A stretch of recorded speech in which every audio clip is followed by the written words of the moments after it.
బంగాళాఖాతంలో ఉపరితల ఆవర్తనం ఏర్పడింది. దీంతో తెలంగాణ జిల్లాలకు యెల్లో అలర్ట్ని జారీ చేశారు వాతావరణ శాఖకు సంబంధించిన వాళ్ళు.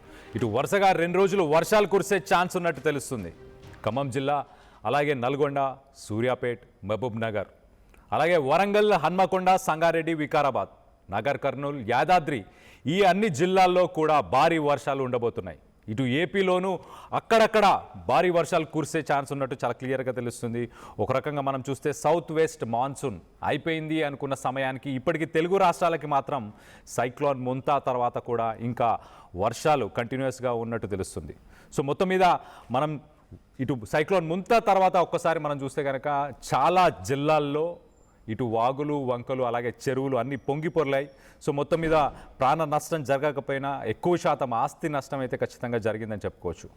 మాన్సూన్ సీజన్ అయిపోయింది అనుకున్నా కూడా సౌత్ వెస్ట్ మాన్సూన్ కొన్ని నెలల ముందుగానే దేశాన్ని వదిలి వెళ్ళిపోయినా కూడా తెలుగు రాష్ట్రాలకు మాత్రం ఇంకా వరదతో అలాగే వర్షంతో ఇంకా ఇక్కట్లు పాట్లు మాత్రం ఉండిపోయాయి. సో మొత్తం మీద దీనికి సంబంధించి మనం చూస్తే ఇప్పుడు తెలంగాణకి సంబంధించిన ఎక్కువ జిల్లాలు ఇటు యాదాద్రి, భువనగిరి, నగర్ కర్నూలు, వరంగల్, హన్మకొండ, సంగారెడ్డి, వికారాబాద్, ఖమ్మం ఈ జిల్లాలన్నిటికీ కూడా భారీ వర్షాలు ఉండబోతున్నాయి. ఒక రకంగా ఇక్కడ ఈదురు గాలులు కూడా అతి వేగంగా